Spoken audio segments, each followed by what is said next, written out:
Price the Lord. Praise the Lord. എല്ലാ ദൈവദാസന്മാർ, സഹോദരി സഹോദരന്മാർ, വിശേഷ ഈ യോഗത്തിന് നേതൃത്വം കൊടുക്കുന്ന കർത്തൃദാസി, നിങ്ങൾക്ക് എല്ലാവർക്കും കർത്താവായി ക്രിസ്തുവിന്റെ നിസ്തുല്യ നാമത്തിൽ സ്നേഹവും വന്ദനവും ഞാൻ അറിയിക്കും. ലൂക്കോസിന്റെ സുവിശേഷം 9-ാം അധ്യായം 44-ാമത്തെ വാക്യത്തിൽ നിന്നാണ് കഴിഞ്ഞ ആഴ്ചയില് നമ്മൾ ഒരുമിച്ച് ചിന്തിപ്പാനിടയായി തീർന്നത്.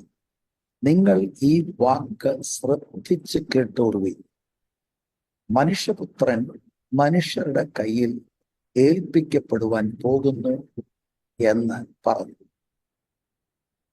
സന്ദർഭമൊക്കെ ഇതിനോടകം ദൈവമക്കൾക്ക് നന്നായി അറിയാം. എങ്കിലും ഒരു പ്രാവശ്യം കൂടെ ആ കോണ്ടെക്സ്റ്റ് ഒന്ന് പറയാം. ഗലീലയിലെ കർത്താവിന്റെ ശുശ്രൂഷ ഏതാണ്ട് പൂർത്തീകരിക്കപ്പെടുവാനുള്ള ഒരു സമയം വന്നിരിക്കുകയാണ്. 4-ാം അധ്യായത്തിന്റെ 14 മുതൽ 9-ന്റെ 50-ാം വാക്യം വരെയാണ് ഗാലീലിയൻ മിനിസ്ട്രി. 9-ന്റെ 51 മുതൽ കർത്താവ് ശിഷ്യന്മാരുമൊപ്പം ജെറുസലേമിലേക്ക് പോകുന്നതാണ് നമ്മൾക്ക് കാണുവാനായിട്ട് കഴിയുന്നത്. ഈ നമ്മൾ വായിച്ച 9-ാം അധ്യായത്തിന്റെ 44-ാം വാക്യത്തിന്റെ ആദ്യ ഭാഗം നിങ്ങൾ ഈ വാക്ക് ശ്രദ്ധിച്ച് കേട്ടുകൊള്ളുകയും. അപ്പം പ്രധാന അജണ്ടയിൽ നിന്ന് എന്തോ ഡിസ്ട്രാക്റ്റഡ് ആകുന്ന ഒരു അനുഭവം ശിഷ്യന്മാർക്കുണ്ടായി. ആ ഡിസ്ട്രാക്ഷനിൽ നിന്ന് കർത്താവ് അവരെ തിരിച്ച് മെയിൻ മെസ്സേജിലേക്ക് ശ്രദ്ധ തിരിക്കുകയാണ്. 9-ാം അധ്യായം മുഴുവനും ശിഷ്യത്വ പാഠങ്ങളാണ്. കർത്താവ് ശിഷ്യന്മാരെ ട്രെയിൻ ചെയ്യുകയാണ്. അപ്പൊ അതിന്റെ 2-ാമത്തെ ആ ഭാഗത്തിലാണ് മെസ്സേജ്. മനുഷ്യപുത്രൻ മനുഷ്യരുടെ കയ്യിൽ ഏൽപ്പിക്കപ്പെടുവാൻ പോകുന്നു എന്ന് പറഞ്ഞു.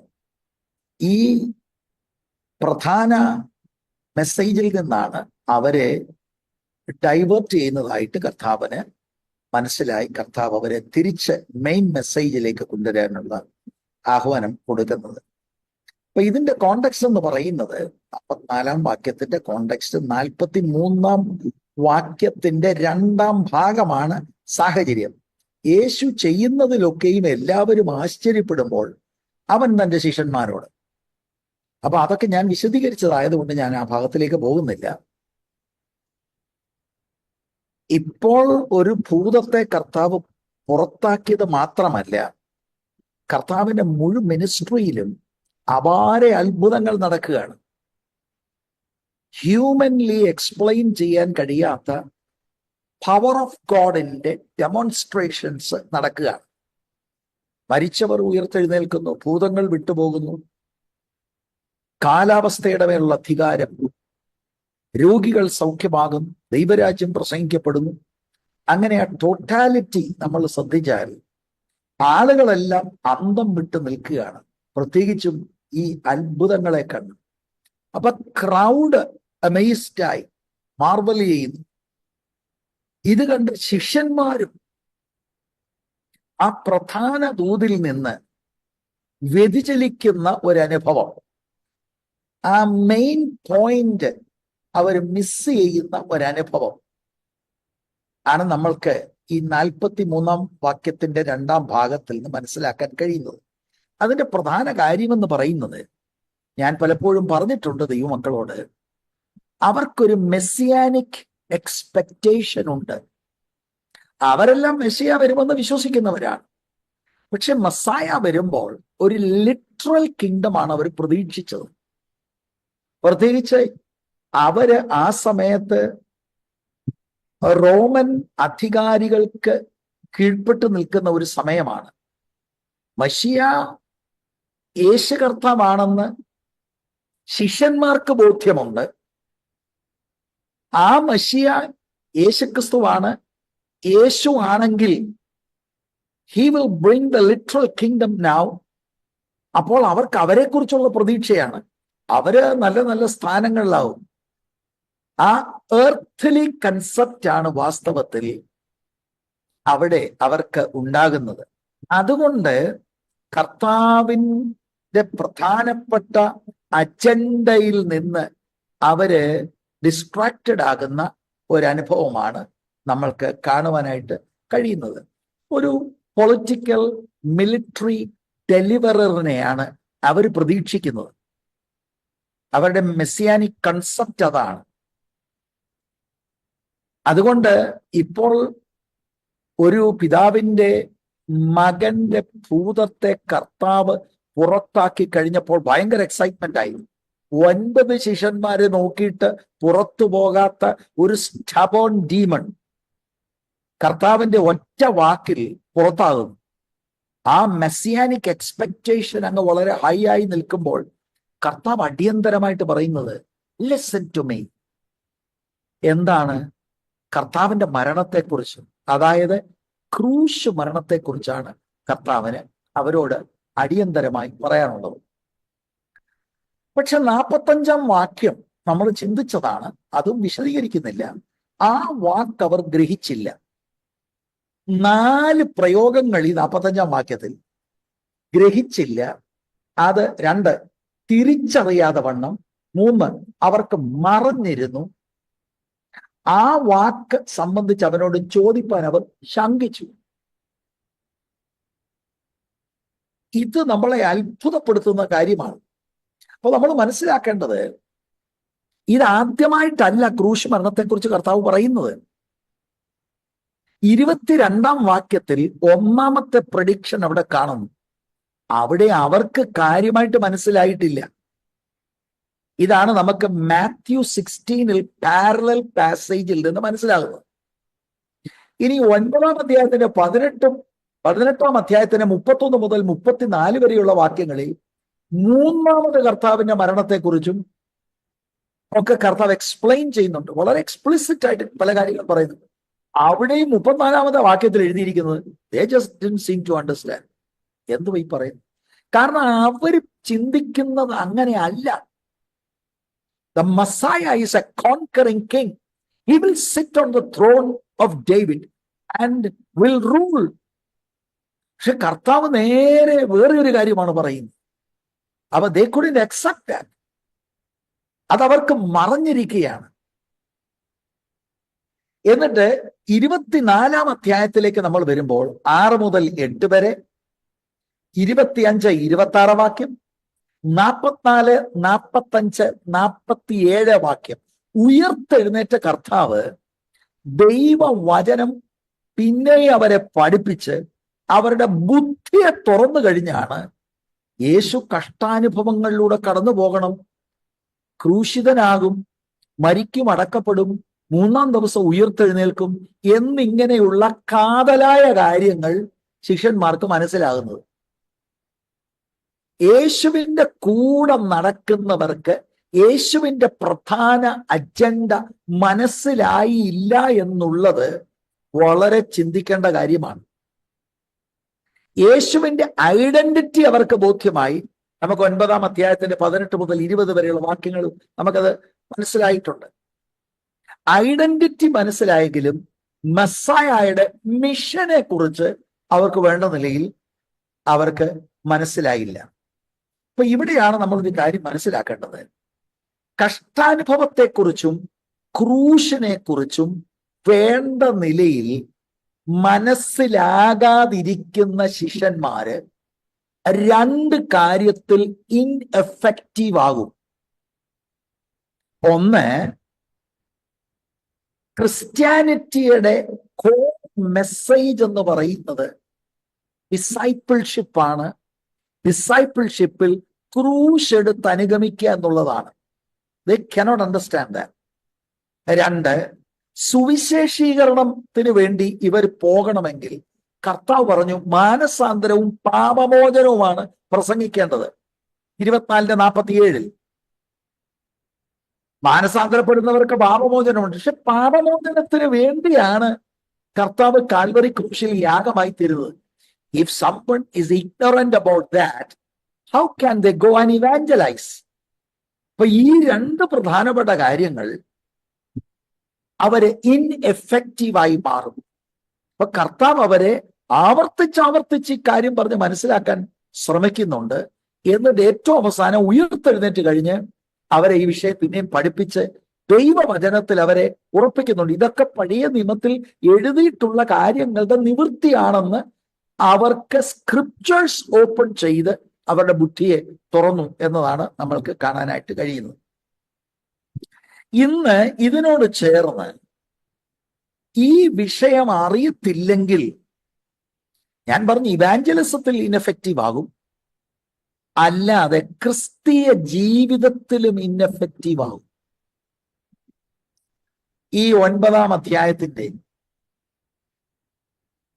22, 23 വാക്യങ്ങൾ വായിച്ചിട്ട് 23-ാമത്തെ വാക്യത്തിൽ നിങ്ങളുടെ ശ്രദ്ധ കേന്ദ്രീകരിക്കുവാനാണ് ഞാൻ താല്പര്യപ്പെടുന്നത്. കഴിഞ്ഞ ആഴ്ച ഞാൻ സൂചിപ്പിച്ചതുപോലെ now we are coming into the teachings about discipleship. കർത്താവ് ശിഷ്യന്മാരെ ശിഷ്യത്വ പാഠങ്ങൾ പഠിപ്പിക്കുന്നത് ലൂക്കോസിന്റെ സുവിശേഷം കേന്ദ്രീകരിച്ചുകൊണ്ട് നമ്മൾ ചിന്തിക്കുകയാണ്. കഴിഞ്ഞ ആഴ്ചയിൽ അത് നമ്മൾ തുടങ്ങിയിരുന്നു. 22-ാം വാക്യം, മനുഷ്യപുത്രൻ പലതും സഹിക്കുകയും മൂപ്പന്മാർ, മഹാപുരോഹിതന്മാർ, ശാസ്ത്രികൾ എന്നിവർ അവനെ തള്ളിക്കളഞ്ഞ് കൊല്ലുകയും അവൻ 3-ാം നാൾ ഉയർത്തെഴുന്നേൽക്കുകയും വേണം എന്ന് പറഞ്ഞു. ഞാനത് സംബന്ധിച്ച് പിന്നീട് പറഞ്ഞുകൊള്ളാം.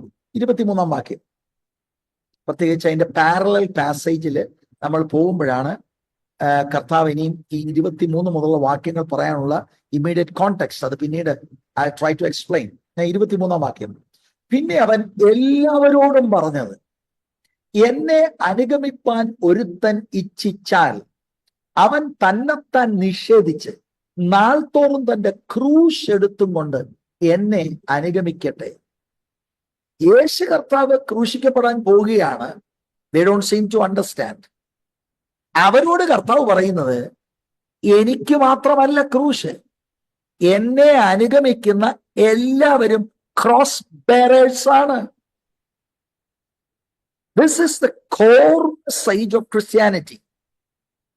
അപ്പൊ ഇത് നമ്മള് ഇന്ന് ഒന്ന് ശ്രദ്ധിക്കാനായിട്ട്, അല്പസമയം ഇതൊന്ന് ശ്രദ്ധിക്കാനായിട്ട്, ഇതെല്ലാം എനിക്ക് പൂർത്തീകരിക്കാൻ ഒക്കുമോ എന്ന് എനിക്ക് അറിഞ്ഞുകൂടാ, എന്നാലും വി ആർ ട്രൈങ്.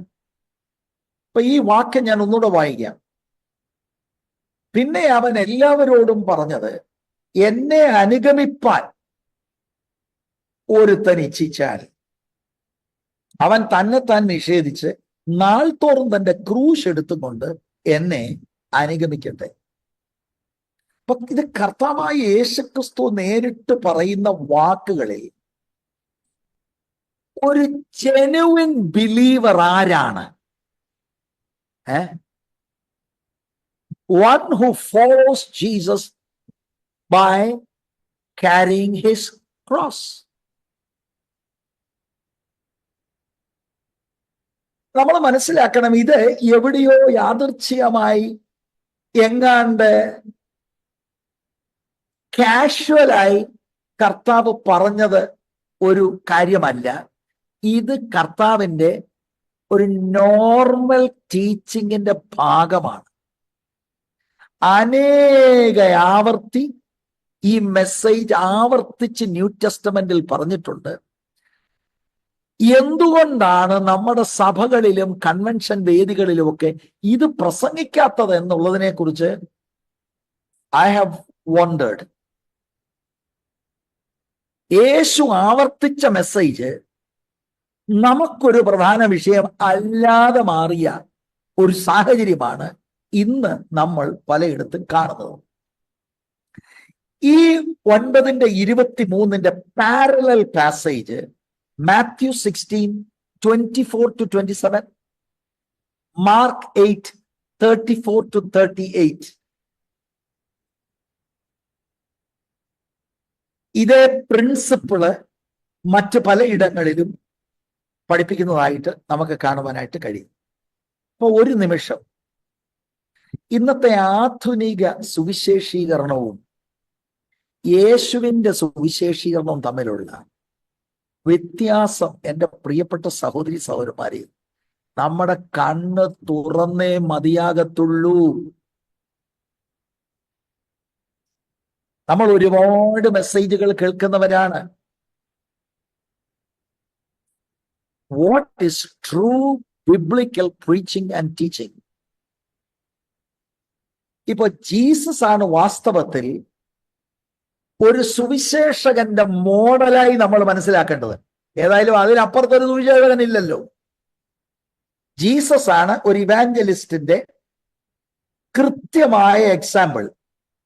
നമ്മൾ യേശു ഇവാഞ്ചലൈസ് ചെയ്ത പോലെയാണ് ഇവാഞ്ചലൈസ് ചെയ്യേണ്ടത്. അങ്ങനെയാണെങ്കിൽ എനിക്ക് പറയാനുള്ളത്, കണ്ടംപററി ഇവാഞ്ചലിസവും യേശു ചെയ്തതുമായി ഒരു ബന്ധവുമില്ല. ഇത് നമ്മൾ വളരെ അലർട്ടാകണം. His approach is very different. ഇന്ന് ആളുകള് കർത്താവിനെ അനുഗമിക്കാൻ, ആളുകൾ എന്നൊക്കെ ഞാൻ പറയുമ്പോൾ ഒരു തേർഡ് പേഴ്സൺ പോലെ, നമ്മളൊക്കെ അനുഗമിക്കാൻ ഇറങ്ങി തിരിച്ചപ്പോൾ what was the message that we heard? ഓർക്കുന്നുണ്ടോ? പലരും ഓർക്കുന്നില്ല. കാരണം അങ്ങനെ ചിലർക്കൊന്നും ഒരു അനുഭവം ചിലപ്പോൾ ഉണ്ടായിട്ടേ ഇല്ല. എന്നാൽ മിക്കവർക്കും സംഭവിച്ചിരിക്കുന്നത്, വൈകാരികമായി നമ്മളെ ഒന്ന് ഇളക്കിയിട്ട് കൊടുക്കേണ്ട വിലയെ മറച്ചു വെച്ചുകൊണ്ട് നൈമിഷികമായി അന്നേരം ഉണ്ടാകുന്ന എന്തോ അനുഭൂതിയുടെ വെളിച്ചത്തിൽ ഒരു കമ്മിറ്റ്മെന്റ് ആണ് നമ്മളിൽ പലരും എടുത്തതെന്ന് ഞാൻ ചിന്തിക്കുന്നു. കാരണം ഇപ്പോൾ നമ്മൾ കണ്ടുവരുന്നത് പലതും അങ്ങനെയാണ്. ആ ഒരു മോഡലല്ല വാസ്തവത്തിൽ കർത്താവ് നമ്മളെ കാണിക്കുന്നത്. ശരിക്കും ഒരു ആധുനിക സുവിശേഷീകരണത്തിൽ ഒന്നാമതെന്താ? തകർപ്പൻ പ്രസംഗം എന്ന് പറഞ്ഞാൽ ചിലപ്പോൾ നമുക്ക് തന്നെ ഇത് ആശയമെല്ലാം കൂടെ പിടികിട്ടത്തില്ല. കാരണം അതുപോലെ സൂപ്പർ ഫാസ്റ്റ് മോഡൽ ഒരു പ്രസംഗം, എന്നിട്ട് അതിനകത്ത് ചില ചലിപ്പിക്കുന്ന കഥകൾ, ചിലപ്പോ കരയും. ആ കഥ പറയുന്നവനും കരയും, കേൾക്കുന്നവനും കരയും. കൂട്ടക്കരച്ചിൽ എന്ന് പറയുന്ന ഒരു കരച്ചിൽ, അതൊക്കെ അങ്ങനെ ഇത് കൊണ്ടുവരും. എന്നിട്ട് അവസാനം ഇളക്കി മറിക്കുന്ന ഒരു ഗായക സംഘം ഒന്ന് രണ്ട് പാട്ടങ്ങോട്ട് പാടി അങ്ങ് ഇളക്കും. ഇന്ന് രാത്രിയിൽ ആരുണ്ട്? ഓ, എല്ലാവരും കൈവക്കും. ഇതാണ് പൊതുവെ കണ്ടുവരുന്നത്.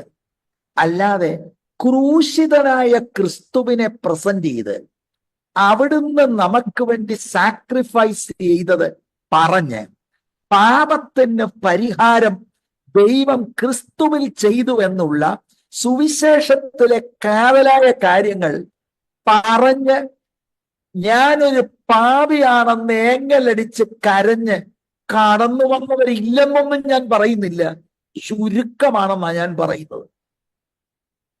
ആധുനിക സുവിശേഷീകരണം ജീസസിന്റെ മോഡലിൽ നിന്ന് ഒരുപാട് മാറി. നിങ്ങൾ മനസ്സിലാക്കണം, ജീസസ് ഒരിക്കൽ പോലും വൈകാരികമായി ആളുകളെ ഇളക്കി ധൃതിപ്രസംഗം നടത്തി എവിടെയോ കൊണ്ടിട്ട് പൂട്ടിയിട്ട് അവരിൽ ഒരു കമ്മിറ്റ്മെന്റ് യേശു ചെയ്തിട്ടില്ല. അതാണ് ഇന്നത്തെ സോ കോൾഡ് ഇവാഞ്ചലിസ്റ്റ് ചെയ്യുന്നത്. യേശു പ്രസംഗിച്ച യഥാർത്ഥ സുവിശേഷം വാസ്തവത്തിൽ ഷാർപ്പ് കോൺട്രാസ്റ്റിലാണ്. സമകാലിക സ്വയം നിറവേറ്റലിന്റെ വ്യാജ സുവിശേഷമാണ് പലപ്പോഴും പലയിടത്ത് നമ്മൾ കേൾക്കുന്നത്. A gospel of self fulfilment. ഇല്ലേ? അത് കിട്ടും, ഇത് കിട്ടും, അങ്ങനെയാണ്, ഇങ്ങനെയാണ്. യേശുവിന്റെ നേരെ വിപരീതമാണ്. You going to lose it all. അപ്പൊ നമ്മുടെ ചോദ്യം ഇതാ, ഇടിയിപ്പൊ അങ്ങനെ പറഞ്ഞ ആര് വരും?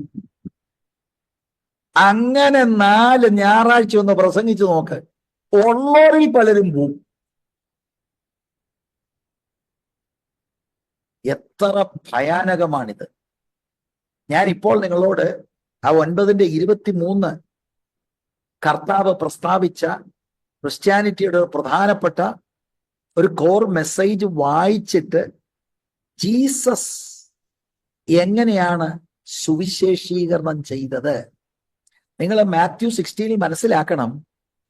യേശു ക്രൂശിനെ കുറിച്ച് അവിടുന്ന് ക്രൂശിക്കപ്പെടാൻ പോവാന്ന് പറഞ്ഞപ്പോൾ പീറ്റർ പ്രൈവറ്റായിട്ട് കൊണ്ടുപോയി ശാസിച്ചെന്ന് അവിടെ എഴുതിയിരിക്കുന്നത്. They couldn't adjust to what he's saying. Messiah is going to suffer. Messiah is going to be crucified. What is he talking? യേശു തിരിഞ്ഞവനെ ശാസിച്ചു, ഓ സാത്താനെ. നമുക്ക് ആ രംഗം അറിയാം. അതാണ് Luke 9:23 context. They couldn't accept it because they did not understand. ഇന്നും അനേക ഇവാഞ്ചലിസ്റ്റുകൾക്ക് മനസ്സിലായിട്ടില്ല. അതുപോലെ ദുരുപദേശങ്ങൾ പറഞ്ഞ് പടർത്തുന്ന ഒരുപാട് ആളുകളുണ്ട്. അവർ യേശുവിനെ പ്രസന്റ് ചെയ്തിരിക്കുന്നത് എന്താണ്? അങ്ങനെ പ്രസന്റ് ചെയ്തിരിക്കുന്നത് അതിശോക്തിപരമായി ഞാൻ പറയാം, അതിശോക്തിയിട്ട് നിങ്ങൾ മനസ്സിൽ കാണുന്നതെല്ലാം നിങ്ങൾക്ക് കിട്ടും. വരിക വരിക വരിക. അങ്ങനെ തന്നെ പറയുന്നവരുണ്ട്. വരിക വരിക വരിക, എല്ലാം കിട്ടും. Jesus never said that gospel. Praise the lord. പക്ഷെ നമ്മള് അങ്ങനെ പ്രസംഗിക്കുന്നവരെ വിളിക്കത്തുള്ളൂ. കാരണം എന്താ? എന്നെ ക്രൗഡ് പുള്ളിങ് അനോയിന്റിങ്. അതെന്തുവന്ന് എനിക്കറിഞ്ഞു. Crowd pulling anointing. നമുക്ക് ഇന്നാരെയും ഇറക്കാമെന്നാ പറയുന്നത്. ഇറക്കാം. അവര് വന്നു കഴിഞ്ഞാൽ ഭയങ്കരമായിട്ട് ആള് വരും. കാരണം ഒരു ക്രൗഡ് പുള്ളിങ് അനോയിന്റിങ് ഉണ്ട്. എന്നിട്ട് എന്തു പറയും? ജനത്തിന് ഇഷ്ടമുള്ളത് കുറെ പറയും. Who has given the authority to such people to proclaim such false ideas and messages? ഇത് ഇന്നത്തെ ആധുനിക സമൂഹത്തിന് ഇത് തിരിച്ചറിയുന്നില്ല എന്നുള്ളതാണ് ദുഃഖകരമായ, സങ്കടകരമായ കാര്യം. ഓർഗനൈസ് ചെയ്യുന്ന ഓർഗനൈസേഴ്സിന് പോലും കത്തിയിട്ടില്ല. നമുക്ക് എല്ലാരെയും വേണം ബ്രദറെ. എന്താ? വചനം പറയുന്നവനെയും വേണം, ഇളക്കുന്നവനെയും വേണം, മാജിക് കാണിക്കുന്നവനെ വേണം, എല്ലാം കൂടെ. അതെന്താ? അതൊരു പാക്കേജ് ഡീലാ. Package deal. നിങ്ങളൊരു 5 സ്റ്റാർ ഹോട്ടലില് ബുക്ക് ചെയ്യണം. നേരത്തെ തന്നെ ബുക്ക് ചെയ്താൽ ഡിസ്കൗണ്ട് ഉണ്ട്, കണ്ടോ? എന്നിട്ട് എല്ലാം പാക്കേജ് ഡീലാ. ഇതെല്ലാവരും നമുക്ക് വേണം. What are you trying to do? എന്നിട്ട് നമ്മൾ ഈ സന്തോഷിക്കുന്ന എന്ത് കാര്യത്തിലാണ്? ഞങ്ങളുടെ കോൺഫറൻസിലായിരുന്നു ഏറ്റവും 10 വർഷത്തിനിടെ ഏറ്റവും കൂടുതൽ ആള് കൂടിയത്. അതാണോ വിജയം? അതാണോ വിജയം? ജീസസിന്റെ മീറ്റിങ്ങിലൊക്കെ ആള് കൂടി കേട്ടോ. Amazing miracles were happening. പക്ഷെ യേശു സുവിശേഷം പറയുമ്പോഴുണ്ടല്ലോ, the crowd quietly left. Oh no, we are not come for this. Praise the Lord. അപ്പൊ യേശുവിന്റെ ഈ റാഡിക്കൽ മെസ്സേജ്, ഈസി ബിലീവിസം എന്ന് പറയുന്ന ആധുനിക സഭ പ്രൊമോട്ട് ചെയ്യുന്ന വ്യാജത്തിൽ നിന്ന് വ്യത്യസ്തമാണ് എന്ന കാര്യമാണ് ഞാൻ ആദ്യം നിങ്ങളോട് പറയാൻ ശ്രമിച്ചത്. ഇനി ഇതിന്റെ കോണ്ടെക്സ്റ്റ് ഇപ്പൊ മാത്യു 9:18-22 കഴിഞ്ഞിട്ടാണ്. എന്ന് പറഞ്ഞാൽ യേശു മശിയാണെന്നുള്ള ഐഡന്റിറ്റി അവർക്ക് മനസ്സിലായി. പിന്നെ കർത്താവ് കഷ്ടാനുഭവങ്ങളും ക്രൂശിനെ കുറിച്ച് പറഞ്ഞു. എന്നിട്ടാണ് 23 ദ കോസ്റ്റ് ഓഫ് ഡിസൈപ്പിൾഷിപ്പ് പറയുന്നത്. ഇത് തന്നെ മാത്യു 16:13-16 ഇതിന്റെ കോണ്ടെക്സ്റ്റ് ഇതാണ്. മർക്കോസ് 8:27 മുതൽ 29 വരെ. ഇവിടെ നമുക്ക് കാണാൻ കഴിയുന്നത് ഫിലിപ്പിന്റെ കൈസറിയ എന്ന് പറയുന്ന സ്ഥലത്ത് നമ്മുടെ വാഴ്ത്തപ്പെട്ട കർത്താവ് 2 ചോദ്യങ്ങൾ ശിഷ്യന്മാരോട് ചോദിക്കുന്നു. വി നോ ദാറ്റ് ഏറെക്കുറെ 2-2.5 വർഷമായി ഇവരെ കൂടെ കൊണ്ട് നടക്കുകയാണ്. ഇനിയും കുറെ മാസങ്ങൾ കഴിയുമ്പോൾ Jesus is going to be crucified. ആ സമയത്ത് ആണ് ഈ ചോദ്യങ്ങൾ ചോദിക്കുന്നത്. 9:18 കർത്താവ് സ്വകാര്യമായി പ്രാർത്ഥിക്കുകയാണ്. എന്നിട്ട് മാത്യു 16:13-16 നമ്മൾ പോകുമ്പോൾ ജനങ്ങൾ മനുഷ്യപുത്രനെ ആർ എന്ന് പറയുന്നു എന്ന് ചോദിച്ചു. നമുക്ക് അതിന്റെ മറുപടി അറിയാം, ഞാനത് ഇപ്പൊ പറയുന്നില്ല. ഇവരോട് പേഴ്സണലായിട്ട് ചോദിക്കുന്നു, നിങ്ങളോ എന്നെ ആർ എന്ന് പറയുന്നു എന്ന് അവൻ ചോദിച്ചു. അതിന്റെ മറുപടി മത്തായി 16:16 അത് തന്നെയാണ് ലൂക്ക് 9:20. പക്ഷെ ലൂക്ക് 9:20 അത് വളരെ കൺസൈസ് ആയിട്ടാണ് എഴുതിയിരിക്കുന്നത്. മാത്യു 16:16 പീറ്ററിന്റെ ആ ഗ്രേറ്റ് കൺഫെഷൻ, നീ ജീവനുള്ള ദൈവത്തിന്റെ പുത്രനായ ക്രിസ്തു എന്ന് ഉത്തരം പറഞ്ഞു. മാത്യു 16:21 ആ കൺഫെഷനോടുള്ള ബന്ധത്തിലാണ് കർത്താവിന്റെ ഈ പുതിയ ടീച്ചിങ്, ഈ വെളിപ്പാടുകൾ ഇനി കൈമാറുന്നത്. പീറ്റർ കൺഫസ് ചെയ്ത വെളിപ്പാടാണ്, അതിനോട് ചേർന്ന് കഷ്ടാനുഭവങ്ങളെ കുറിച്ച് പറയാം. അതാണ് ലൂക്ക് 9:22. ഞാൻ മാത്യു 16:21 വായിക്കാം. അന്നു മുതൽ Yesu, after they realised who he is, they identified the messiah, താൻ യെരൂശലേമിൽ ചെന്നിട്ട് മൂപ്പന്മാർ, മഹാപുരോഹിതന്മാർ, ശാസ്ത്രിമാർ എന്നിവരാൽ പലതും സഹിച്ച് കൊല്ലപ്പെടുകയും 3-ാം നാൾ ഉയർത്തെഴുന്നേൽക്കുകയും വേണ്ടത് എന്ന് ശിഷ്യന്മാരോട് പ്രസ്താവിച്ചു തുടങ്ങി. അടുത്ത വാക്യം 22, പത്രോസിന്റെ റെസ്പോൺസ്. പത്രോസ് അവനെ വേറിട്ട് കൊണ്ടുപോയി, കർത്താവേ അത് അരുതേ, നിനക്കങ്ങനെ ഭവിക്കരുതേ എന്ന് ശാസിച്ചു തുടങ്ങി. കർത്താവ് പഠിപ്പിക്കാൻ തുടങ്ങിയ ക്രൂശിനെ കുറിച്ചുള്ള പാഠം ഉൾക്കൊള്ളാൻ കഴിയാതെ പീറ്റർ ചെയ്യുന്ന ഒരു കാര്യമാണ്. എന്താ കാര്യം?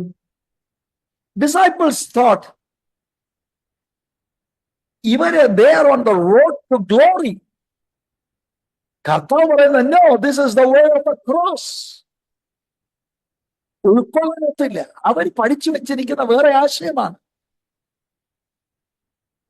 മഹത്വം പ്രതീക്ഷിക്കുന്ന, അക്ഷരിക ഭൗതിക ദൈവരാജ്യം പ്രതീക്ഷിക്കുന്ന ശിഷ്യന്മാർക്ക് കർത്താവ് ഈ പറയുന്ന ക്രൂശിന്റെ പാത ഷോക്കിംഗ് ആണ്. ലൂക്ക് 9:22 ഇത് തന്നെയാണ്. ഇതാണ് ആദ്യത്തെ 3 പ്രഡിക്ഷനിൽ ആദ്യത്തെ കർത്താവിന്റെ ക്രൂശ് മരണത്തെ കുറിച്ചുള്ള പ്രഡിക്ഷൻ. ഇതിനുള്ള ബന്ധത്തിലാണ് 23-ാം വാക്യത്തിൽ കർത്താവ് പറയുന്നതിന്റെ അർത്ഥം ഇതാ, ഞാൻ മാത്രമല്ല ക്രൂശിൽ പോകുന്ന, എന്റെ പുറകെ വരുന്ന ഓരോരുത്തരും they are cross bearers. വേറിട്ട് കൊണ്ടുപോയി ശാസിച്ച ഉള്ളികളൊക്കെ പറയുന്നതാ, അനുഗമിക്കണോ, you got to be a cross bearer. ഇനി ആ വാക്യത്തിലേക്ക് ഒന്ന് ശ്രദ്ധിച്ചാട്ട്. ലൂക്ക് 9:23 അതിന്റെ ആദ്യത്തെ ബിഗിനിങ്. പിന്നെ അവൻ, ഒരു വാക്ക്, എല്ലാവരും പറഞ്ഞത്. ശ്രദ്ധിക്കണേ, ശിഷ്യന്മാരോട് മാത്രമല്ല. അതിന്റെ തെളിവ് ഇതിന്റെ പാരലൽ പാസേജ് മാർക്ക് 8:34.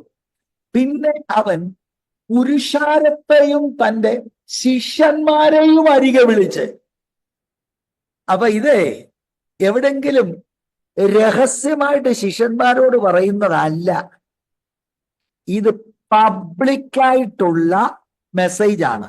അപ്പൊ നമ്മൾ ഓർക്കും അവിശ്വാസം ഇത് കേട്ടാ വരുമോ?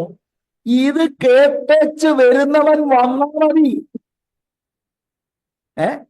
അല്ലാതെ ഞാനേ ചിലപ്പോ പറയുന്ന പോലെ ദൈവത്തെ ഓർത്ത് ദൈവത്തെ ആരും സഹായിക്കണ്ട. മനസ്സിലായോ? അല്ലല്ല, നമുക്ക് എങ്ങനെങ്കിലും ആളുകളെ എല്ലാം കൂടെ ഏതാണ്ട് നമ്മളൊന്ന് ഉരുട്ടിപ്പരട്ടി. വേണ്ട വേണ്ട വേണ്ട. കർത്താവിന്റെ മോഡൽ ഇതാ. ആത്മരക്ഷ സൗജന്യമാണ്. സൗജന്യം എന്ന് പറയുമ്പോൾ വില മുടക്കിയത് പിതാവാം ദൈവമാണ്. പുത്രനെ നമുക്ക് വേണ്ടി ക്രൂശിൽ തകർത്തു. അത് വിശ്വാസത്താൽ ഉൾക്കൊണ്ട് നീതീകരിക്കപ്പെട്ടവന് he has to pay a heavy price. That is the gospel message. എല്ലാവരോടും പറയാ. നമ്മുടെ ഭാഷ പറഞ്ഞ വിശ്വാസിയോടും അവിശ്വാസിയോടും കർത്താവ് പറയാണ്. അല്ലാതെ അവിശ്വാസികളൊന്നും കേൾക്കണ്ട. അവരിതൊക്കെ കേട്ട് കഴിഞ്ഞാൽ പിന്നെ ഇനിയും നമ്മുടെ സൂം മീറ്റിങ്ങിലൊന്നും വരത്തില്ല. ഇച്ചിരി മയപ്പെടുത്തി പറ. എന്തോ ഇതിനെ മയപ്പെടുത്തണം? യേശു പറയുന്നത് പറയാനല്ലേ ഉപദേശിമാരെ വിളിച്ചിരിക്കുന്നത്? ആണോ അല്ലയോ? അല്ലാതെ അല്ലല്ലേ യേശുവിനെ നമുക്ക് സഹായിക്കാം. വേണ്ട. വില കൊടുത്തവൻ സുവിശേഷീകരണം ചെയ്യുന്നതാണ് നമ്മുടെ മോഡൽ. ഞാനൊരു കാര്യം നിങ്ങളോട് തെളിച്ചു പറയാം. വെള്ളം ചേർത്ത് സുവിശേഷത്തെ കോട്ടിമാട്ടി പറയുന്നവൻ എന്തോ അജണ്ടയുണ്ട്. ഒന്നിലെന്തോ പണം ഉണ്ടാക്കാനാ, അല്ലെങ്കിൽ ഏതാണ്ട് പ്രോഗ്രാം പിടിക്കാനാ. എന്തോ അജണ്ടയുണ്ട്. അല്ലെ ആരെയോ സൂചിപ്പിക്കാനാ. അജണ്ട ഇല്ലാത്ത ഒരാളിന്, അല്ല കർത്താവിനെ പ്രസാദിപ്പിക്കണമെന്നുള്ള അജണ്ടയുള്ള ഒരാളിന്, he doesn't need to compromise the message of the gospel. ജീസസിൽ നിന്ന് നമ്മൾ ഇത് പഠിക്കണം. Will I offend people? സഹോദരങ്ങളെ, ജീസസിന് അങ്ങനെ ഇല്ല. അവിശ്വാസിയും വിശ്വാസിയും കേൾക്കുകയാണ് പറയുന്നത്. നമ്മൾ അങ്ങനെ ക്രൂശൊക്കെ പറഞ്ഞ് സ്ട്രെസ്സിലായി പോയി ആന്റി. അത് ശരി. പിന്നെ എന്താണ് വേണ്ടത്? പിള്ളേരെല്ലാം അനുഗ്രഹിക്കപ്പെടും, നിങ്ങളെല്ലാം അനുഗ്രഹിക്കപ്പെടും. നിങ്ങളെ നോക്കിക്കൊണ്ട് ഇതാ 4 വീലർ ചിലത് കയറി വരുന്നതായിട്ട് കാണുന്നു. അപ്പൊ സ്ട്രെസ് എല്ലാം മാറി, സ്ട്രെസ്സുകളൊക്കെ മാറി. No my dear brothers and sisters, no. കർത്താവായ യേശുക്രിസ്തു വാമൊഴിയായി പറഞ്ഞിരിക്കുന്നത് മാറ്റി പറയാൻ ലോകത്തിലെ ആർക്കും കർത്താവ് അനുവാദം കൊടുത്തിട്ടില്ല, അധികാരം കൊടുത്തിട്ടില്ല. അവൻ എല്ലാവരോടും പറഞ്ഞത്. അവിടെ പറഞ്ഞത് എന്ന് പറയുമ്പോൾ റിപ്പീറ്റഡായി he was saying, പറഞ്ഞുകൊണ്ടേയിരുന്നു. Over and over he is telling them this message. അല്ലാതെ ഇതൊരു മെസ്സേജിനകത്ത് ഇടയ്ക്ക് കേറി വന്നതാ, അങ്ങനൊന്നുമല്ല. റിപ്പീറ്റഡ്ലി ഓവർ ആൻഡ് ഓവർ പറയുന്ന ഒരു മെസ്സേജാണിത്. Same idea over and over. കാരണം ഇത് തന്റെ അനുയായികൾ മിസ് ചെയ്യരുത്. അപ്പൊ ഇത് ഒന്നാമത്തെ പ്രാവശ്യം 22-ാം വാക്യത്തിൽ പറഞ്ഞു കഴിഞ്ഞിട്ടാണ് 23-ാം വാക്യത്തിൽ എല്ലാവരും ക്രോസ് ബെയറേഴ്സ് ആണ് പറയുന്നത്. ഇതൊന്നും മനസ്സിലാകാതെയാ 44-ാം വാക്യത്തിൽ 2-ാം തവണ പറഞ്ഞു കഴിഞ്ഞിട്ട് 45-ാം വാക്യത്തിൽ മനസ്സിലായില്ല. 18-ാം അധ്യായത്തിന്റെ 34-ാം വാക്യത്തിൽ മനസ്സിലായില്ല. ഇത് മാത്രം മനസ്സിലാകത്തില്ല, വേറെ എല്ലാം മനസ്സിലാകും. അതെന്താ? ഞങ്ങൾക്ക് ഈ ഭൂതത്തെ പുറത്താക്കാൻ കഴിയാഞ്ഞത്? കർത്താവ് പറഞ്ഞു കൊടുത്തു. വിതയ്ക്കുന്നവന്റെ ഉപമയില് അതെന്തുവാ അതിന്റെ അർത്ഥം പറഞ്ഞു കൊടുത്തു. ഇത് ചോദിക്കുകയും വേണ്ട. എങ്ങനെയുണ്ട്? This message is not attractive. This is the same thing going on now. This is not an attractive message. ആളുകൾക്ക് ഇത് വേണ്ട. We don't want to study about this. അതുപോലെ നമ്മൾ മനസ്സിലാക്കണം, ഇത് കുറെ കാര്യങ്ങളിൽ ഒരു നമ്മൾ ഈ പറയുന്നില്ലേ, പിള്ളേരൊക്കെ പോയി പഠിക്കുമ്പോൾ ഈ സബ്ജക്ട് അത് ഇലക്റ്റീവാ. ഇത് വേണേ you can go for this, വേണേ you can go for that. എന്റെ പ്രിയരെ, ഇത് അങ്ങനെ ഒരു സംഭവമല്ല, മാൻഡേറ്ററി ആണ്. Every believer is called as a disciple. This is for everyone. ഇവിടെ കർത്താവ് പറയുന്നതിന്റെ അർത്ഥം, യേശുവിന്റെ അനുയായികൾ ഹാഫ് ഹാർട്ടഡ് ആരെയും കർത്താവ് ക്ഷണിക്കുന്നില്ല. ഇത് മനസ്സിലായിട്ട്, യു കൗണ്ട് ദ കോസ്റ്റ്, മനസ്സിലായിട്ട് യേശുവിന്റെ പുറകെ വന്നാൽ മതി. ഞാൻ 14-ാം അധ്യായത്തിലേക്കൊക്കെ നിങ്ങളുടെ ശ്രദ്ധ പിന്നീടൊരു സമയത്ത് ഞാൻ കൊണ്ടുപോകും. അവിടെ വളരെ കൃത്യമായിട്ട് പറയുന്നുണ്ട്, ആദ്യം ഇരുന്ന് കൗണ്ട് ദ കോസ്റ്റ്. അയ്യോ, എനിക്ക് അന്നേരം അവര് ധൃതി പ്രസംഗിച്ചു, എനിക്ക് ഏതാണ്ട് പോലെ തോന്നി, അതുകൊണ്ട് ഞാൻ അങ്ങ് വന്നതാ. ഏതാണ്ടൊന്നും തോന്നണ്ട. കുത്തിയിരുന്ന് യേശുവിന്റെ പുറകെ പോയാൽ കൊടുക്കേണ്ട വിലയെക്കുറിച്ച് നന്നായി ചിന്തിക്കണം. ചിന്തിച്ചിട്ടിറങ്ങിയാൽ മതി. യേശുവിന്റെ വാക്കുകളാണ്. Price the Lord. അല്ലാതെ ഒരു ഇമോഷണൽ ഡിസിഷൻ അല്ല. Understand what is revealing through the words. Sit down and count the cost. കാരണം ഇതൊരു വലിയ കമ്മിറ്റ്മെന്റ് ആണ്. എത്രയോ നമുക്ക് ഉദാഹരണങ്ങളുണ്ട്, എത്രയോ ഉദാഹരണങ്ങൾ. ഇൻഡിവിജ്വൽസ് ആൻഡ് മാസ് ക്രൗഡിന്റെ കർത്താവ് ടേൺ ഓഫ് ചെയ്തത് because of the demand of the gospel. നമുക്കറിയത്തില്ലേ, മർക്കോസിന്റെ സുവിശേഷം 10:21 a rich young ruler came. അവൻ വന്നതും അവൻ ആ മുട്ടയിൽ ഇരുന്നുകൊണ്ട് ചോദിക്കുന്നതും ഒക്കെ കണ്ട നമ്മൾ ഓർക്കും അടുത്ത ഞായറാഴ്ച ഈ പുള്ളി സ്നാനപ്പെട്ട് സഭയിൽ അംഗത്വം എടുക്കുമെന്ന്. കർത്താവ് ഒരു ഡിമാൻഡ് അങ്ങോട്ട് വെച്ചു. എന്താ ഡിമാൻഡ്? യേശു അവനെ നോക്കി, അവനെ സ്നേഹിച്ചെന്ന മാർക്ക് പറയുന്നു. ഒരു കുറവ് നിനക്കുണ്ട്. സ്നേഹിക്കുന്നവര് കുറവ് വെളിപ്പെടുത്തുമോ? പക്ഷെ അതാ സ്നേഹമെന്ന് നമ്മുടെ ആധുനിക ഓഡിയൻസിന് മനസ്സിലാകത്തില്ല. സ്നേഹിക്കുന്നവർ ഇങ്ങനെ കിളത്തിക്കൊണ്ടിരിക്കും. അച്ചായൻ നമ്മുടെ സഭയുടെ നടുത്തൂണാണ്. Price the Lord. ഒരു കുറവ് നിനക്കുണ്ട്, നീ പോയി നിനക്കുള്ളതെല്ലാം വിറ്റ് ദരിദ്രർക്ക് കൊടുക്കുക, എന്നാൽ നിനക്ക് സ്വർഗത്തിൽ നിക്ഷേപമുണ്ടാകും. പിന്നെ വന്ന് എന്നെ അനുഗമിക്കുക എന്ന് പറഞ്ഞു. You want to be my disciple? അവന്റെ ഹൃദയത്തിലേക്ക് നോക്കുമ്പോൾ this guy is after riches. അവന്റെ ഐഡൽ ആണ് റിച്ചസ്. കർത്താവ് പറഞ്ഞു സെപ്പറേറ്റ് ഫ്രം ദാറ്റ്. വേദപുസ്തകം പറയുന്ന അവൻ ദുഃഖത്തോടെ മടങ്ങിപ്പോയെന്നാണ്. അവൻ വന്ന് ചോദിച്ചത് നിത്യജീവനാ. വന്ന് ചോദിച്ചത് കൃത്യമിടത്താണ്. Jesus can give him eternal life. Now he doesn't want Jesus. He doesn't want eternal life. He went away as a sad man. Why?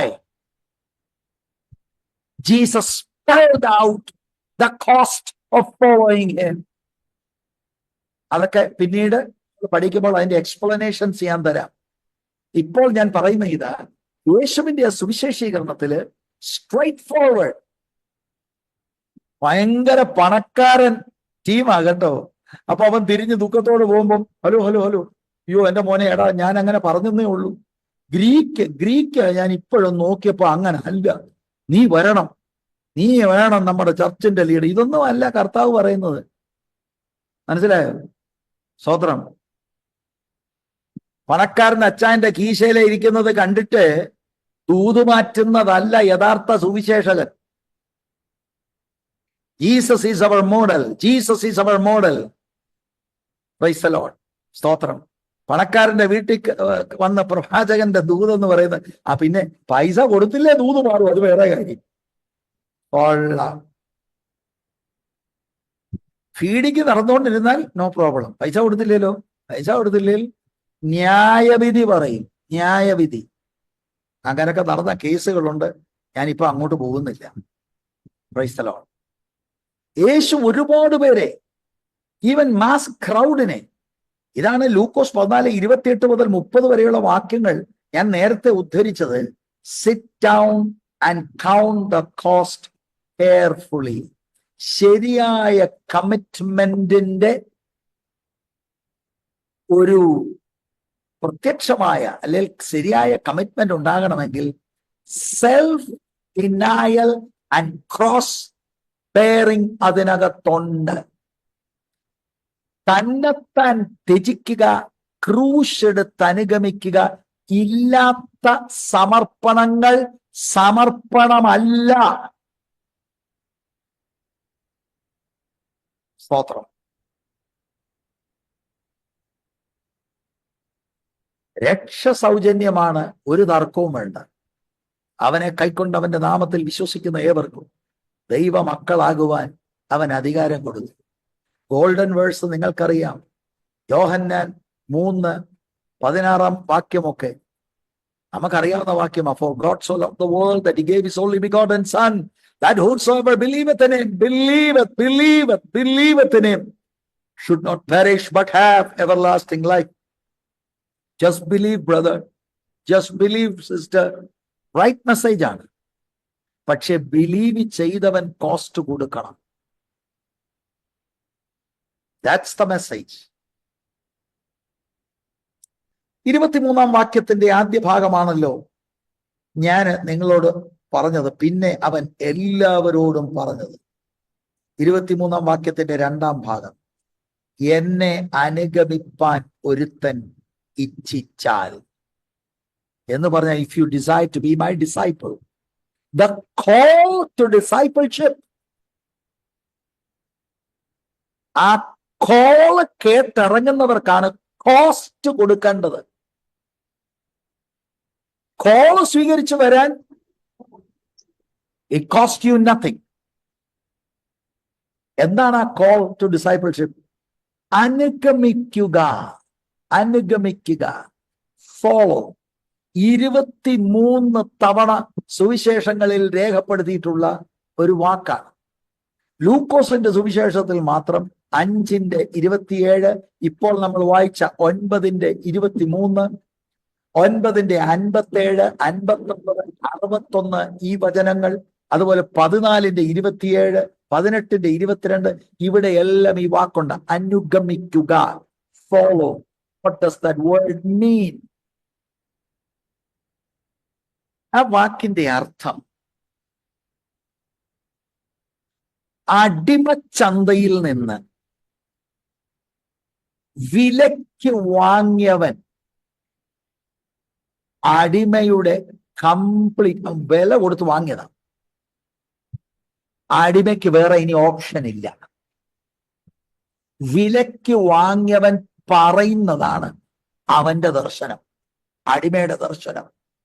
അവന്റെ ജീവിതം എന്ന് പറഞ്ഞൊരു ജീവിതമില്ല. If anyone wants to follow me, അല്ലെങ്കിൽ ഒരു രാജ്യത്തിൽ രാജാവ്, ആ രാജാവിന് സേവനം ചെയ്യുന്ന പട്ടാളക്കാരന്റെ സൗകര്യം അനുസരിച്ചല്ല യുദ്ധം പ്രഖ്യാപിക്കുന്നത്. പട്ടാളക്കാരന്റെ സൗകര്യം അനുസരിച്ചല്ല ആ ദേശത്തൊന്നും സംഭവിക്കുന്നത്. രാജാവിന്റെ കണക്കുകൂട്ടൽ രാജാവ് തീരുമാനമെടുത്തൊരു യുദ്ധം പ്രഖ്യാപിച്ചാൽ ഒന്നും പറയാനില്ല, രാജാവിനെ അനുഗമിക്കുക. ഒരക്ഷരം മിണ്ടാതെ കംപ്ലീറ്റ് ആയി രാജാവിന്റെ ആജ്ഞയ്ക്ക് സമർപ്പിച്ച് യുദ്ധക്കളത്തിൽ ഇറങ്ങുന്ന പട്ടാളക്കാരനെ പോലെ. അപ്പൊ ഞാൻ ഈ ഉദാഹരണം പറഞ്ഞത്, ഇതുപോലെയാണ് യേശുവിന്റെ ശിഷ്യൻ. അനുഗമനത്തിന്റെ പാത എന്ന് പറയുന്നത് no questions asked, you follow Christ. എന്തുകൊണ്ട്, എവിടേക്ക്, നോ ക്വസ്റ്റ്യൻസ്. ഇതാണ് അനുഗമനത്തിന്റെ പാത. ഒരുവൻ എന്നെ അനുഗമിക്കാൻ ഇച്ഛിച്ചാൽ, ഇതുപോലെ സമർപ്പിക്കപ്പെടാൻ ഇച്ഛിച്ചാൽ, ശിഷ്യനാകാൻ ഇച്ഛിച്ചാൽ, പ്രൈസ് ദി ലോർഡ്. ആ വാക്കിന്റെ വേറൊരു അർത്ഥമുണ്ട്, അതൊരു കൽപ്പനയാണ്. അനുഗമനം ഒരു കൽപ്പനയാണ്. മാത്രമല്ല, അതിൽ അന്തർലീനമായി കിടക്കുന്ന മറ്റൊരർത്ഥം, നൈമിഷികമായി ഏതെങ്കിലും ഒരു ദിവസം, ഞായറാഴ്ച കറക്റ്റ് ടൈമിന് ഞാൻ പള്ളിയിൽ പോയി, അനുഗമനമാണ്. തിങ്കളാഴ്ചയോ ചൊവ്വാഴ്ചയോ ബുധനാഴ്ചയോ, ഇവിടെ അനുഗമിക്കാൻ ഉദ്ദേശിക്കുന്നത് not four 1 hour or for 1 day. A total life is committed to follow Christ without asking any questions. അതാണ് കമ്മിറ്റ്മെന്റ്, ഡിസൈപ്പിളിന്റെ കമ്മിറ്റ്മെന്റ്. ഒരുവൻ എന്നെ അനുഗമിക്കാൻ ഇച്ഛിച്ചാൽ അവൻ തന്നെത്താൻ ത്യജിച്ച് നാൾതോറും തന്റെ ക്രൂശ് എടുത്ത് എന്നെ അനുഗമിക്കട്ടെ. If you desire to be a disciple, അനുഗമനമാണ് പാത. ഫോളോ മീ, എന്നെ അനുഗമിക്കട്ടെ. No questions asked. ആ ഫോളോയിങ്, ആ അനുഗമനം, it involves travelling with him continuously. അവിടുത്തെ കൂടെ ഇരിക്കുക, കൂടെ യാത്ര ചെയ്യുക. എവിടോട്ടാ പോകുന്നത് അറിഞ്ഞുകൂടാ, എത്ര നാൾ എടുക്കും സമയം അറിഞ്ഞുകൂടാ. ടോട്ടൽ കമ്മിറ്റ്മെന്റ്, സ്വന്തം ഇഷ്ടമൊന്നുമില്ല. Following Christ. അങ്ങനെ ആണെങ്കിൽ, അങ്ങനെ ഒരാളുണ്ടെങ്കിൽ എഴുതിയിട്ടോണം. അവിടുന്ന് യാത്ര ചെയ്ത് പോയയിടത്ത് നിങ്ങളും ചെല്ലും. യോഹന്നാൻ 12 അതിന്റെ 26 വാക്യം. എനിക്ക് ശുശ്രൂഷ ചെയ്യുന്നവൻ എന്നെ അനുഗമിക്കട്ടെ. ഞാൻ ഇരിക്കുന്നിടത്ത് എന്റെ ശുശ്രൂഷക്കാരനും ഇരിക്കും. എനിക്ക് ശുശ്രൂഷ ചെയ്യുന്നവനെ പിതാവ് മാനിക്കും. ഇത്രയും പറഞ്ഞ 23 വാക്യത്തിന്റെ 3 ഭാഗം, ദ കോസ്റ്റ് ഓഫ് ഡിസൈപ്പിൾഷിപ്പ്. കോളാണ് ഞാൻ ഇപ്പൊ പറഞ്ഞത്, ദ കോസ്റ്റ്. അവൻ തന്നെത്താൻ നിഷേധിച്ച് നാൾ തോറും തന്റെ ക്രൂശ് എടുത്തും കൊണ്ട് എന്നെ അനുഗമിക്കട്ടെ. അവൻ തന്നെത്താൻ നിഷേധിച്ച്, മസ്റ്റ് ഡിനൈ, ഒരു കൽപ്പനയായിട്ടാണ് പറയുന്നത്. തന്നെത്താൻ നിഷേധിക്കുക. അപ്പൊ തന്നെ കണ്ടോ, ദ ഗോസ്പൽ, തന്നെത്താൻ നിഷേധിക്കുന്ന സുവിശേഷം, അല്ലാതെ സെൽഫ് ഫുൾഫിൽമെന്റിന്റെ സുവിശേഷമല്ല. എന്റെ വന്യമോഹങ്ങളെല്ലാം തരുന്ന ഒരു യേശു അല്ല. എന്റെ ആഗ്രഹങ്ങളെ, അഭിലാഷങ്ങളെ ദൈവാലോചനയുടെ മുൻപിൽ നിഷേധിക്കുന്ന ഒരു അനുഭവമാണ് നമുക്കിവിടെ കാണാൻ കഴിയുന്നത്. ഇന്നത്തെ ആധുനിക സുവിശേഷവുമായിട്ട് എത്ര വ്യത്യാസമാണ് പ്രിയമുള്ളവരെ. ഇന്നത്തെ സുവിശേഷത്തിൽ ആഹ്വാനം കൊടുക്കുന്നത് നമ്മുടെ എല്ലാ ആഗ്രഹങ്ങളും മോഹങ്ങളും ഒക്കെ അനുയായികൾ എന്ന നിലയിൽ കർത്താവ് തരുമെന്നാണ്. ചിലര് പ്രാർത്ഥിക്കുന്നതൊക്കെ കേട്ട് ഞാൻ തന്നെ ചിലപ്പോൾ നീ അങ്ങനെ പറഞ്ഞിട്ടുണ്ടല്ലോ, കർത്താവിനെ കൂടെ എന്താ നമ്മള് കൂട്ടുന്ന പോലെ, നീ അങ്ങനെ പറഞ്ഞിട്ടുണ്ടല്ലോ. ആ, സ്തോത്രം. അപ്പൊ ഇങ്ങനെ പറയുമ്പോൾ അതിന്റെ അർത്ഥം രോഗസൗഖ്യം തരത്തില്ലെന്നോ, ദൈനംദിന ആവശ്യങ്ങൾക്ക് കർത്താവിനോട് ചോദിക്കാനൊക്കത്തില്ലെന്നോ, കർത്താവ് തരത്തില്ലെന്നോ അല്ല ഈ പറഞ്ഞതിന്റെ താല്പര്യം. കർത്താവ് ഈ പറയുന്നതിന്റെ ആ അർത്ഥം, മുൻപേ അവിടുത്തെ രാജ്യവും നീതി അന്വേഷിക്കുമ്പോൾ അതോടുകൂടി ബേസിക് നെസസിറ്റീസ് കർത്താവ് വാഗ്ദാനം ചെയ്തിട്ടുണ്ട്, നമുക്കതറിയാം. യേശുവിനെ അനുഗമിക്കുന്നത് പക്ഷേ ഇഹലോകത്തിലെ എന്തെങ്കിലും ഒരു നേട്ടത്തിന് വേണ്ടി അല്ല. അതാണ് നമ്മൾ മനസ്സിലാക്കേണ്ടത്. അനുഗമിക്കുന്നവന്റെ അനുദിന ആവശ്യങ്ങൾ അവന് കൊടുക്കും, പക്ഷെ അതിനല്ല. അതൊക്കെ 9-ാം അധ്യായത്തിന്റെ 57 മുതലുള്ള വാക്യങ്ങൾ വായിക്കുമ്പോൾ, പഠിക്കുമ്പോൾ നമുക്ക് അതുകൂടെ ഗ്രഹിപ്പാൻ തക്കവണ്ണം കർത്താവ് ഇടയായിത്തീരും. സ്തോത്രം. അവിടുത്തെ ആദ്യത്തെ പുള്ളി അനുഗമിക്കാമെന്ന് പറഞ്ഞ അടുത്തുകൂടിയ ഒരു വലിയ പുള്ളി കർത്താവിനോട് പറയുന്ന ഒരു മറുപടി ഉണ്ട്, മനുഷ്യപുത്രന് തലചായ്പാൻ ഇടമില്ലെന്ന്. എന്ന് പറഞ്ഞാൽ അടുത്തു കൂടിയിരിക്കുന്ന ഇതിന് വല്ലതും ആണെങ്കിൽ മോനെ അതല്ല അജണ്ട. പിന്നെ ആ പുള്ളിയെ വാടിക്കണ്ടിട്ടില്ല. പക്ഷെ പറയുന്നത് എങ്ങനെയാ, I want to follow you wherever you go. Nice talk. Jesus അവന്റെ ഉള്ളിനെ വിവേചിച്ചുകൊണ്ടാണ് സംസാരിച്ചത്. Praise the Lord. വാസ്തവത്തിൽ കർത്താവ് പറയുന്നത് നമ്മൾക്കിത്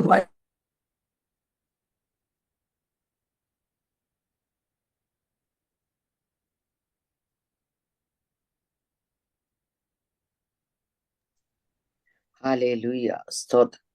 Hallelujah. Stotram. Glory Jesus. Stotram. Hallelujah. Thank you, Jesus. Amen. Hallelujah. Stotram. Amen, amen, amen, amen. Hallelujah. Thank you, Lord. Thank you, Lord. Thank you, Jesus. പരിശുദ്ധനെ സ്തുതിക്കുന്ന യേശുവിന്റെ നാമത്തിൽ ജയമെടുക്കുന്നു. Amen, amen, amen. Lord Jesus. Hallelujah. രക്തത്താൽ ജയം. അർക്കപ്പെട്ട കുഞ്ഞാടിനും മഹത്വം നാഥ. Hallelujah. രക്തത്താലും വചനത്താലും ഞങ്ങൾ ജയമെടുക്കും. Yes, Auntie, I'm back. Oh, praise God. Praise God. Praise God. Hallelujah. സൂമിന്റെ കണക്ഷൻ പോയപ്പോ ചിലർക്ക് പ്രൈസ് ദി ലോർഡ് ക്രൂശ് കേൾക്കണ്ടായല്ലോ. But I am back.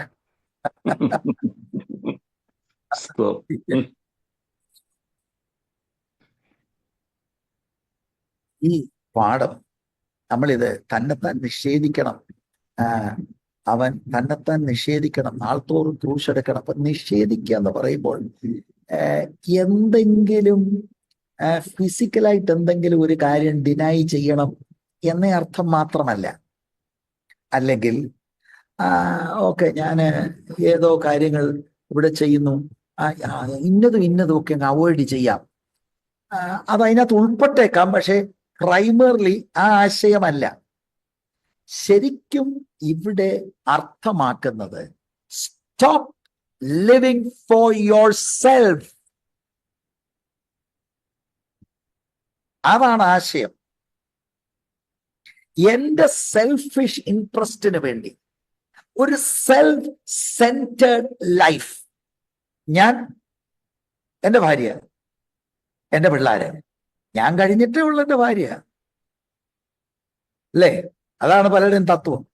അങ്ങനെ ആ സെൽഫിന് വേണ്ടി ജീവിക്കുന്നത് must die. ആ ആശയത്തിലാണ് നമ്മളിത് മനസ്സിലാക്കേണ്ടത്. കർത്താവിനെ സ്നേഹിക്കുകയും സേവിക്കുകയും ചെയ്യുന്നതിന് തടസ്സമായി നിൽക്കുന്ന എല്ലാ എന്റെ ഇൻട്രസ്റ്റുകളെയും സാക്രിഫൈസ് ചെയ്ത, കൊല്ലുന്ന ആ അനുഭവം എന്ന് പറഞ്ഞാൽ ഏറ്റവും വലിയ വിഗ്രഹം എന്താണ്? ഏറ്റവും വലിയ വിഗ്രഹം ഞാൻ സ്വയം. ഞാൻ die, put it to death. തന്നെത്താൻ നിഷേധിക്കുക. ആ അർത്ഥത്തിലാണ് നമ്മൾ ഇത് മനസ്സിലാക്കേണ്ടത്. അപ്പൊ അതിന്റെ അർത്ഥം, ഒരു ശിഷ്യനും ഒരു സെൽഫ് ഇൻട്രസ്റ്റ് ഉണ്ടാകരുത്. മുളച്ചു വരുമ്പോൾ തന്നെ അതിനെ കൊല്ലുക. ഇൻഫാക്ട് സെൽഫ് ഫോർഗെറ്റിംഗ് ആയി, സെൽഫ് ഗിവിംഗ് ആയി ഉള്ള ഒരു ക്രിസ്തീയ ജീവിതമാണ് കർത്താവ് തന്നെ അനുഗമിക്കുന്നവരിൽ നിന്ന് ആഗ്രഹിക്കുന്നത്. ഈ സെൽഫ്, മനുഷ്യന്റെ അകത്തെ ഈ സെൽഫ്, ആ അകത്തുനിന്നുള്ള ആ ഒരു പവർഫുൾ പുള്ളിനെ put it to death. ഇനി ലൂക്കോസ് മാത്രം പറയുന്ന ഒരു വാക്കുണ്ട്, മത്തായിലും മാർക്കിലും അത് എഴുതിയിട്ടില്ല. നാൾ തോറും എന്ന വാക്ക്, ഡെയിലി എന്ന വാക്ക്. അവൻ തന്നെത്താൻ നിഷേധിച്ച് നാൾ തോറും തന്റെ ക്രൂശ് എടുത്തു. നാൾ തോറും എന്ന് പറഞ്ഞ അതിന്റെ അർത്ഥം ഡൈയിങ് ഡെയിലി, എല്ലാ ദിവസവും മരിക്കുക. ആ അർത്ഥത്തിൽ ആ വാക്കൊന്ന് നിങ്ങൾ ശ്രദ്ധിക്കാൻ ഞാൻ ഓർപ്പിക്കുകയാണ്. അവൻ തന്നെത്താൻ നിഷേധിച്ച് നാൾ തോറും തന്റെ ക്രൂശ് എടുത്തുകൊണ്ട്, നാൾ തോറും തന്റെ ക്രൂശ്. What is the cross? ഞാൻ ഒരുപാട് പേരോട് ചോദിച്ചോളൂ, what is the cross? That is suffering pastor. You are right. പക്ഷെ അത് മാത്രമല്ല. ഇനി സഫറിങ് ആരാ? അതല്ലേ ഏറ്റവും വലിയ കാര്യം. മൈ നെയ്ബർ എൻ്റെ ഒരു ക്രൂശ, അല്ലേ? ചിലർ പറയും ഭർത്താവ് ഒരു ക്രൂശ, ഭാര്യ ഒരു ക്രൂശ, പിള്ളേർ ക്രൂശ. ഇതായിരുന്നു അവിടെ പറയുന്നത്. What is the cross? നമുക്ക് ക്രൂശ് എന്ന് പറയുമ്പോൾ പെട്ടെന്ന് ഗ്രഹിക്കാൻ ഒക്കത്തില്ലെങ്കിലും തിങ്ക് ഓഫ് ജീസസ് ഓഡിയൻസ്. അവരോട് ക്രൂശ് എന്ന് പറഞ്ഞാൽ ദേ ക്യാൻ ഈസിലി അണ്ടർസ്റ്റാൻഡ്. കാരണം അവർ ഡെയിലി കാണുന്നതാ ആളുകളെ ക്രൂശിക്കാൻ കൊണ്ടുപോകുന്നത്. അന്നത്തെ കാലത്തൊരു യഹൂദനോട് come follow me carry your cross എന്ന് പറഞ്ഞാൽ അവന് പച്ചക്കറിയാം he is calling us to die. ക്രൂശ് എടുത്തുകൊണ്ട് പോകുന്ന ഒരാള് തിരിച്ചു വരത്തില്ല. ക്രൂശിൽ അവനെ കൊല്ലാനുള്ള ഇൻസ്ട്രുമെന്റ് ആണ് ക്രോസ്. യേശുവിന്റെ കേൾവിക്കാർക്ക് ഇത് നന്നായി മീനിങ് മനസ്സിലാകുന്നുണ്ട്. തന്നെത്താൻ നിഷേധിച്ച നാൾ തോറും ക്രൂശ് എടുക്കുക. ക്രൂശ് എന്ന് പറയുന്നത് ഈ തന്നെത്താൻ നിഷേധിക്കുകയാണ്. ദൈവത്തിന്റെ ആലോചന എനിക്ക് ലഭിക്കുമ്പോൾ, ദൈവ ഇഷ്ടം ദൈവവചനത്തിലൂടെ മനസ്സിലാക്കുമ്പോൾ, എന്റെ ഇഷ്ടം അതിന് വിപരീതമായി നിൽക്കുമ്പോൾ, ആ എന്റെ ഇഷ്ടത്തെ putting it to death, that is cross. My God's will and my will crossing, that's cross. Putting to death my interests daily. അതെന്താ? ഡെയിലി എന്റെ അകത്ത് ഒരു ഞാനുണ്ട്, അങ്ങനെ ചെയ്യണം, ഇങ്ങനെ ചെയ്യണം, അതുപോലെ ചെയ്യണം, ആളാകണമെന്ന്. die daily. നാൾതോറും തന്റെ ക്രൂശ് എടുത്തുകൊണ്ട് എന്നെ അനുഗമിക്കട്ടെ. എന്നാൽ ഇതിൽ suffering is involved, shame is involved, pain is involved. അതെങ്ങനെ? ക്രൂശ് എടുത്തുകൊണ്ട് കർത്താവ് യെരുശലേമിലൂടെ നടക്കുമ്പോൾ, ഗോൽഗോഥയിലേക്ക് നടക്കുമ്പോൾ, രണ്ടു വശത്തും ആളുകൾ പരിഹസിച്ച് ആക്ഷേപിക്കുന്നുണ്ട്. That is involve in cross. നമ്മളെ പരിഹസിക്കുന്നത്, നിന്ദിക്കുന്നത്, നുണകൾ വ്യാപകമായി ആളുകളുമായിട്ട് പറഞ്ഞ് പ്രചരിപ്പിക്കുന്നത്. It's all part of the cross. Suffering is involved. Shame is involved in the cross.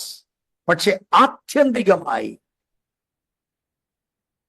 it is dying on the cross. ഇവിടെ ഒരു മിനിറ്റ് എന്നെ ശ്രദ്ധിക്കണം, എന്നിട്ട് ഞാൻ നിർത്തിക്കോളാം. Pastor, dying means you mean physical death? Yes, sometimes physical death. എന്നാൽ അതൊന്ന് മനസ്സിലാക്കാൻ ആ ഡെയിലി എന്നുള്ള വാക്കൊന്ന് റൗണ്ട് ചെയ്താൽ, ഡെയിലി ഡൈ എന്ന് പറയുമ്പോൾ എല്ലാ ദിവസവും ഇപ്പൊ ഫിസിക്കൽ ഡെത്ത് അല്ലല്ലോ. ഇപ്പൊ ഞാൻ പറയാം, ഞാൻ ഇന്ന് മരിച്ചു, ഇന്ന് ഞാൻ എന്ന് പറഞ്ഞ നാളെ എങ്ങനെ മരിക്കുന്നത്? ഫിസിക്കൽ ഡെത്ത് ആണെന്ന് ഇന്ന് മരിച്ചു, ആള് തീർന്നില്ലേ? അപ്പൊ ദാറ്റ് ഇൻവോൾവ്സ് എ ഡെത്ത്. അതെന്താ ഡെത്താണ്? എല്ലാ ദിവസവും എന്റെ ആഗ്രഹങ്ങൾക്ക് മരിക്കുന്ന ഒരു ഡെത്ത്. അതിൽ ഫിസിക്കൽ ഡെത്ത് ഉണ്ട്. അതെങ്ങനെയാണെന്ന് ഞാൻ ഒറ്റ വാക്കിൽ പറയാം. ദൈവം ആരെയോ വിളിച്ചെന്നിരിക്കട്ടെ, ഒരു സുവിശേഷ വിരോധികളുള്ള, ക്രിസ്ത്യാനിറ്റിയെ പ്രോത്സാഹിപ്പിക്കാത്ത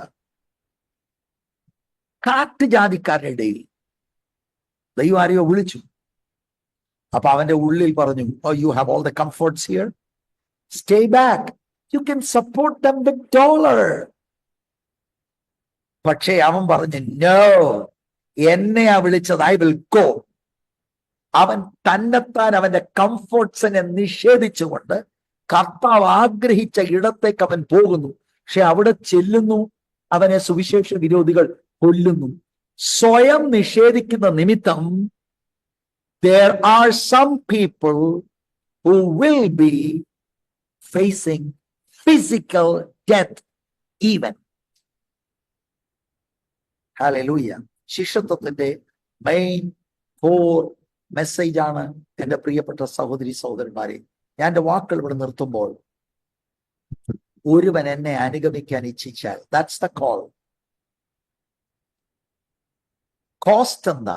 അവൻ തന്നെത്താൻ നിഷേധിച്ച് നാൾതോറും തന്റെ ക്രൂശ് എടുത്തുകൊണ്ട് എന്നെ അനുഗമിക്കട്ടെ. If anyone wants to be my disciple, follow me. How? Follow me എന്ന് പറഞ്ഞാൽ ചോദ്യം ചോദിക്കാതെ വരിക. How? denying yourself and carrying your cross means putting to death yourself. Amen.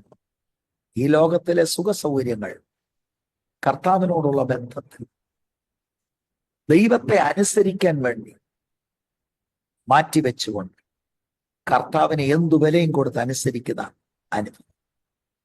നമുക്ക് ആ വിളിക്ക് നമ്മളെ തന്നെ പൂർണ്ണമായി സമർപ്പിക്കാൻ കർത്താവ് കൃപ ചെയ്യട്ടെ. പ്രിയരെ, കൃപ ചെയ്യട്ടെ എന്ന പ്രാർത്ഥനയോടെ ഞാൻ എൻ്റെ വാക്കുകൾ നിർത്തുന്നു.